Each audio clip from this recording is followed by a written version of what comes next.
Sarah Winters estava à porta da casa de David Miller às 23 horas. A chuva encharcava sua blusa de seda cara. O seu longo cabelo loiro estava colado ao rosto. Ela não deveria estar ali. Não como sua chefe, não como a intocável CEO da Meridian Technologies e, certamente, não como uma mulher com apenas alguns meses de vida. Mas as palavras do médico ecoavam na sua mente. 6 meses, talvez menos. 3 desses meses já tinham passado enquanto ela mantinha a sua fachada perfeita no escritório. "Sou bonita?" sussurrou ela, com a voz quase inaudível por causa da tempestade. David congelou, com uma mão ainda na porta que acabara de abrir. A sua chefe, a mulher cuja aprovação ele buscava há 4 anos, cujo respeito ele conquistara através de inúmeras noites de trabalho e brilhantes campanhas de marketing, estava no seu apartamento fazendo uma pergunta que ultrapassava todos os limites profissionais que eles haviam estabelecido. "Gosto de si", ele respondeu simplesmente e imediatamente, lamentando a inadequação da sua resposta. Antes que ele pudesse elaborar, o telefone de Sarah tocou. Do hospital. A sua expressão mudou instantaneamente quando ela atendeu e David viu o seu rosto desmoronar. Eles encontraram algo novo na tomografia. Ela sussurrou, encerrando a ligação. Algo que eles não tinham percebido antes. David deu um passo para trás, convidando-a a entrar, longe da chuva e dos olhares curiosos dos vizinhos. O seu apartamento era modesto, mas acolhedor. Nada parecido com a elegante cobertura em que ele imaginava que ela morasse. Sarah ficou parada, sem jeito, na sua sala de estar, com água acumulada sob os seus sapatos caros. "Eu não deveria ter vindo", disse ela, cruzando os braços. "Isso foi inadequado." "Por que você está aqui, Sarah?" perguntou David, percebendo como seu nome soava estranho em sua boca depois de anos chamando-a de Sra. Winters no escritório. Ela olhou diretamente para ele, com os olhos azuis intensos. "Porque estou a ficar sem tempo, para ser sincera, e há 4 anos que te observo, imaginando como seria se não fôssemos chefe e funcionária." A revelação deixou-o atordoado. Sarah Winters, a mulher que poderia ter qualquer um, estava interessada nele. Parecia impossível. No entanto, ali estava ela, a pingar água da chuva no chão de madeira dele. "O hospital ligou porque encontraram algo inesperado", ela continuou. "Não são más notícias, são boas. Um especialista acha que a minha condição pode ser tratada com um procedimento experimental. Mas as chances não são grandes, e eu precisava de ver-te antes de tomar a minha decisão. Por que eu?" A mente de David fervilhava com perguntas. "Porque és a única pessoa que nunca me pediu nada", ela disse. "Todos querem algo de Sarah Winters, CEO. Mas tu apenas fazes um trabalho brilhante e me fazes rir com aquelas notas que deixas nas margens dos relatórios." "Tu reparas nelas?" ele perguntou surpreso. "Guardei todas", ela admitiu enquanto conversavam pela noite dentro. David descobriu a verdade. Sarah tinha sido diagnosticada com uma doença cardíaca rara há 3 meses. O tratamento experimental oferecia 40% de chance de recuperação, mas exigia que ela se afastasse da empresa por um ano. A empresa que era toda a sua identidade. A diretoria já estava se movimentando, liderada por Victor Harmon, seu ambicioso diretor financeiro, que vinha minando-a há anos, esperando por qualquer sinal de fraqueza. "Se eu fizer esse tratamento e ele falhar, perco tudo o que construí", confessou ela. "Se eu não tentar, talvez tenha mais 3 meses para garantir o meu legado." "E como você quer que seja esse legado?" perguntou David. A resposta de Sarah foi interrompida por um barulho do lado de fora. Eles correram para a janela e viram um carro a acelerar e o motorista de Sarah caído sobre o volante do carro, inconsciente. David ligou para o 112 enquanto Sarah corria para fora, apesar dos protestos dele. Enquanto ela verificava o motorista, os faróis de um segundo carro acenderam na rua. "Sarah, volte para dentro!" gritou David, mas o aviso dele chegou tarde demais. O carro acelerou em direção a ela. Naquele momento, David fez a única coisa que podia. Correu para a rua e puxou Sarah para fora do caminho do carro. Ambos caíram na relva molhada enquanto o veículo passava a alta velocidade, perto o suficiente para sentirem o sopro do ar. O rosto do motorista estava obscurecido, mas Sarah avistou algo familiar no painel. Era o carro do Victor. Ela ofegou, com o corpo a tremer contra o de David. "Ele sabe que estou aqui." A polícia chegou minutos depois, mas o estrago já estava feito. A presença de Sarah na casa de seu funcionário tarde da noite seria impossível de explicar, especialmente para uma diretoria que já estava procurando motivos para questionar seu julgamento. E agora parecia que Victor estava disposto a ir a extremos para acelerar sua demissão. Você precisa vir comigo, disse David, depois que a polícia tomou depoimentos e uma ambulância levou seu motorista ferido. A minha irmã tem uma cabana no interior. Ninguém sabe disso. Estarás segura lá enquanto descobrimos o que se passa? Sarah perguntou, a sua máscara profissional voltando ao lugar. Isto não é problema teu, David. Tornaste isto problema meu quando perguntaste se eras bonita. Ele respondeu com uma firmeza inesperada. Não vou deixar-te enfrentar isto sozinha. A viagem até a cabana demorou 3 horas, durante as quais Sarah recebeu mensagens cada vez mais alarmantes da sua assistente. Victor tinha convocado uma reunião de emergência do conselho para a manhã seguinte. De alguma forma, ele já sabia sobre a sua condição, informação à qual apenas o seu médico deveria ter acesso. As peças estavam a encaixar-se. A violação dos registros médicos, o ataque ao seu motorista, o aparecimento conveniente de Victor na David Street. Não era oportunismo, era um plano calculado. Por que não contou ao conselho sobre o seu diagnóstico? David perguntou quando pararam na cabana rústica, aninhada entre pinheiros. Como a Meridian está a desenvolver tecnologia que pode revolucionar os cuidados cardíacos, Sarah explicou. Se Victor assumir o controlo, ele vai vendê-la ao melhor comprador, em vez de torná-la acessível a todos. Essa tem sido a nossa luta há anos. Lucro versus propósito. Dentro da cabana, com a lareira crepitando e canecas de chá aquecendo as mãos, as fronteiras profissionais entre eles continuaram a se dissolver. David viu pela primeira vez o peso que Sarah carregava. Não apenas a sua doença, mas a responsabilidade por milhares de funcionários por uma tecnologia que poderia salvar vidas. Sabe, você nunca respondeu à minha pergunta, disse Sarah suavemente, à medida que a meia-noite se aproximava. Qual delas sou eu? Linda. David olhou para ela. Olhou realmente para ela. A compostura perfeita que ela mantinha no trabalho tinha desaparecido. O seu cabelo comprido caía em ondas úmidas sobre os ombros, a maquilhagem desbotada. Ela parecia exausta, preocupada e completamente humana. És a pessoa mais bonita que já conheci, disse ele honestamente. Não por causa da tua aparência, embora isso certamente não seja difícil de admirar. És bonita por causa de como a tua mente funciona, como lutas pelo que importa, como nunca escolheste o caminho mais fácil quando o caminho certo era mais difícil. Os olhos de Sarah encheram-se de lágrimas. Passei toda a minha vida a ser forte. Não sei como ser esta pessoa, assustada, incerta. Talvez não precises de ser forte o tempo todo, sugeriu David. Talvez às vezes possas ser apenas a Sarah. A conversa deles foi interrompida pelo toque do telemóvel de David. Era a sua irmã a ligar com notícias alarmantes. Alguém tinha feito perguntas sobre a cabana na cidade. Eles também não estavam seguros ali. Precisamos de ir embora, disse David, já a juntar as suas coisas. Mas primeiro preciso de te mostrar uma coisa.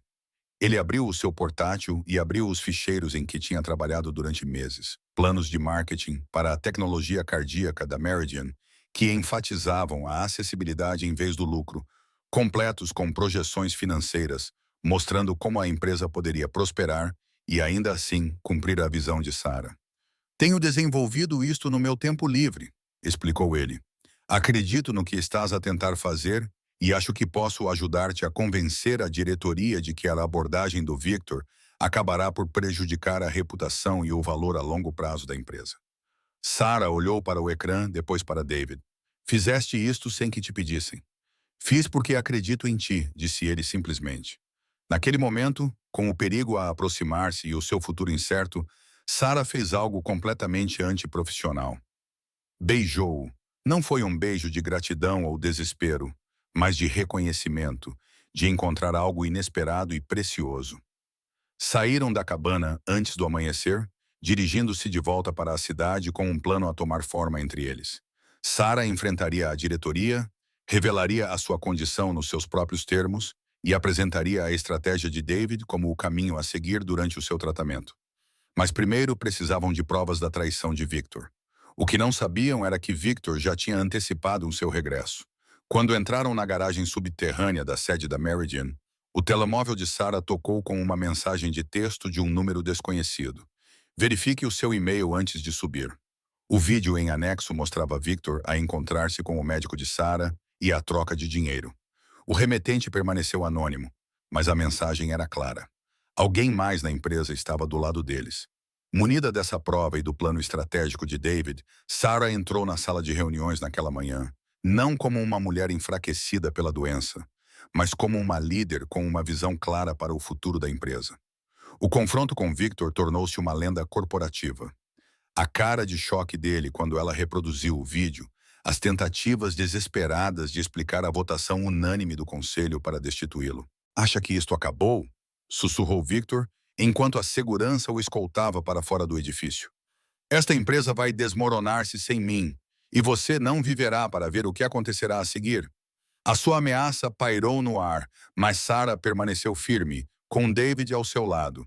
A diretoria nomeou David como diretor de estratégia interino, um cargo criado para apoiar Sarah durante o seu tratamento e garantir que a tecnologia cardíaca da Meridian chegasse ao mercado como ela imaginava. Acessível a todos, não apenas aos ricos.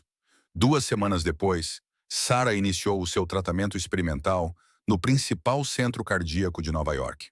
O prognóstico continuava incerto, mas outra coisa se tornou maravilhosamente clara. O que havia começado numa noite chuvosa na porta da casa de David se transformou em algo que nenhum dos dois esperava encontrar tão tarde na vida. Uma parceria entre iguais, baseada no respeito, em um objetivo comum, e sim, e sim, no amor. O tratamento foi brutal. O corpo de Sarah lutou contra os medicamentos experimentais e a sua força diminuía a cada semana que passava. David visitava-a diariamente, trazendo novidades do trabalho, flores frescas e a sua crença inabalável na recuperação dela. O conselho continuava a apoiá-los, impressionado com a liderança de David e o progresso da tecnologia cardíaca. Mas Victor não tinha desaparecido. Surgiram relatos de que ele se tinha juntado a Helix Pharmaceuticals, a maior concorrente da Meridian no setor de cuidados cardíacos. Circulavam rumores sobre desafios de patentes, tentativas de roubar pesquisadores importantes e atividades suspeitas em torno dos servidores seguros da Meridian. "Ele está a tentar roubar a nossa pesquisa", dizia Sarah semanalmente de sua cama no hospital, após 6 semanas de tratamento. "Se a Helix conseguir a nossa tecnologia, eles vão cobrar um preço inacessível para a maioria dos pacientes." "Deixe que eu me preocupe com Victor", insistia David. "Concentre-se em melhorar." Mas Sarah Winters não havia construído um império tecnológico deixando que outros lutassem suas batalhas. Contra a recomendação médica, ela começou a trabalhar do seu quarto de hospital, coordenando com a chefe de segurança cibernética da Meridian, Eliza Chen, para proteger a propriedade intelectual da empresa. "Está a exigir demais de si mesma", advertiu David depois de encontrá-la numa videochamada à meia-noite, com o rosto pálido de exaustão. "Não tenho o luxo do tempo", ela lembrou-lhe. "Os médicos dizem que o tratamento está a funcionar, mas lentamente. Victor não vai esperar que eu me recupere." Os seus receios se revelaram justificados quando Eliza descobriu provas de que Victor estava a orquestrar uma tentativa de aquisição hostil, trabalhando com a Helix para adquirir a Meridian por uma fração do seu valor enquanto Sarah estava incapacitada. O plano incluía espalhar boatos sobre a deterioração da saúde de Sarah para fazer cair os preços das ações e assustar os investidores. "Precisamos divulgar publicamente o que sabemos", argumentou David durante uma sessão de estratégia no quarto de hospital de Sarah.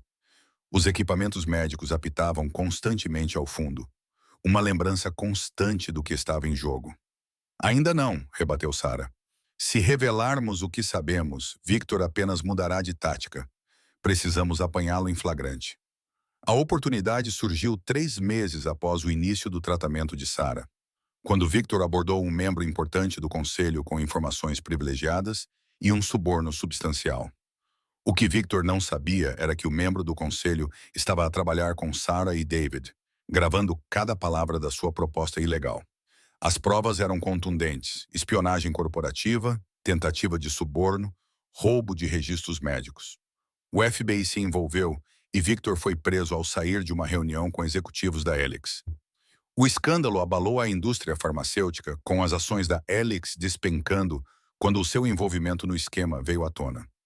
Para Sarah, a vitória foi agridoce. O estresse do confronto teve um impacto negativo, atrasando o progresso do seu tratamento. Os seus médicos expressaram preocupação com a capacidade do seu coração de suportar tanto a medicação agressiva quanto a tensão emocional. Precisas de dar um passo atrás, insistiu David, segurando a mão dela enquanto ela estava exausta após mais uma rodada de tratamento. A empresa está segura. Victor está a enfrentar acusações federais. Deixa-me cuidar das coisas enquanto te concentras na tua recuperação. Não sei como deixar ir, admitiu Sarah, com a voz pouco acima de um sussurro. A Meridian tem sido a minha vida há tanto tempo. Talvez esse seja o problema, sugeriu David gentilmente. Talvez haja mais na vida do que a Meridian. Talvez haja nós. A palavra pairou entre eles. Nós. Não chefe e funcionária, nem mesmo colegas, mas algo mais profundo. Algo pelo qual vale a pena lutar, além das batalhas corporativas e da participação no mercado. Estou com medo, confessou Sarah. Uma admissão rara de uma mulher conhecida pela sua coragem. Não de morrer, mas de viver de forma diferente, de ser vulnerável, de precisar de alguém. Também estou com medo, respondeu David. Medo de perder-te antes de termos a oportunidade de descobrir o que poderíamos ser juntos.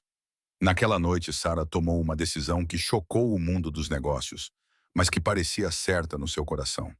Ela anunciou uma licença temporária da Meridian, nomeando David como CEO interino enquanto se concentrava inteiramente na sua recuperação. O conselho aprovou por unanimidade, impressionado com a sua liderança durante a crise com Victor e Helix. Seguiram-se mais 6 meses de tratamento. Meses de incerteza, pequenas vitórias e contratempos. David equilibrou a gestão da Meridian com o apoio a Sarah, muitas vezes trabalhando no quarto do hospital ou no apartamento que alugara nas proximidades. A relação deles aprofundou-se além da atração inicial, construída com base em valores partilhados, respeito mútuo e o tipo de honestidade que só surge quando se enfrenta a mortalidade juntos. A virada aconteceu no 8º mês. Os médicos de Sarah relataram uma melhora significativa na função cardíaca dela, o suficiente para classificá-la como respondendo ao tratamento. As chances eram mínimas, mas Sarah Winters passou a vida desafiando as probabilidades. Estamos cautelosamente otimistas, querida. Reynolds disse a eles durante uma consulta de acompanhamento. A regeneração dos tecidos está a exceder as nossas expectativas. Se isso continuar, poderá ter uma recuperação completa. Naquela noite, David levou Sarah para jantar num pequeno restaurante italiano perto do hospital. A sua primeira saída de verdade em meses. Ela usava um vestido azul simples que combinava com os seus olhos. O cabelo agora mais curto, mas a crescer novamente após os tratamentos, o rosto mais magro, mas brilhando com uma esperança renovada. Por vencer as probabilidades, David brindou, levantando a sua taça de vinho. A descoberta de algo pelo qual vale a pena lutar, Sarah respondeu, batendo a sua taça contra a dele. Quando terminaram o jantar, Sarah estendeu a mão por cima da mesa para segurar a mão de David. Nunca me deu uma resposta direta naquela noite, disse ela. Que noite? A noite em que apareci à sua porta e perguntei se era bonita. David sorriu, lembrando-se. Eu disse que gostava de si, o que foi o eufemismo do século. E agora, ela perguntou, os olhos dela procurando os dele. Agora, eu diria que és linda, brilhante e a melhor coisa que já me aconteceu, ele respondeu. E eu realmente gostaria de ver onde essa história vai dar. Sarah apertou a mão dele.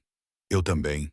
1 ano depois daquela noite chuvosa na porta da casa de David, a revolucionária tecnologia cardíaca da Meridian recebeu a aprovação da FDA. Fiel à visão de Sarah, a empresa implementou uma estrutura de preços escalonada que tornou o tratamento acessível a pacientes independentemente do nível de renda. O sucesso foi sem precedentes, com hospitais em todo o mundo a adotar a tecnologia e a salvar inúmeras vidas. Sarah voltou à Meridian como CEO, com David continuando como diretor de estratégia. Uma parceria que transformou a empresa e o setor. A relação pessoal deles permaneceu privada, mas não secreta. Uma história de amor que começou com uma pergunta inesperada e floresceu nas circunstâncias mais desafiadoras. Sabe o que aprendi com tudo isto? Disse Sarah uma noite enquanto estavam na varanda do seu apartamento com vista para as luzes da cidade. Que as coisas mais valiosas da vida não são coisas. Os seus momentos de conexão, de coragem, de escolher o amor em vez do medo. É a famosa Sarah Winters a filosofar. David brincou, envolvendo-a com os braços por trás. É a nova Sarah Winters, ela corrigiu. Aquela que sabe que ser forte às vezes significa admitir quando precisas de alguém. Aquela que entende que a verdadeira beleza não está na aparência, mas em como tocas a vida das outras pessoas. David virou-a para ficar de frente para ele. Eu gostava da antiga Sarah Winters, disse ele suavemente. Mas amo esta, a história deles de encontrar o amor quando menos esperavam, de lutar pelo que importa, de segundas oportunidades, tornou-se uma que compartilharam frequentemente nos anos que se seguiram. Às vezes, as conexões mais significativas surgem quando somos corajosos o suficiente para fazer perguntas difíceis e honestos o suficiente para respondê-las, mesmo que o momento pareça impossível. Às vezes, eu gosto de ti é apenas o começo de uma história muito mais longa e bonita. Se gostaste desta jornada de amor e coragem inesperados, considera partilhar as tuas próprias histórias de segundas oportunidades nos comentários abaixo. Afinal, as histórias mais poderosas são aquelas que nos lembram que nunca é tarde demais para um novo começo.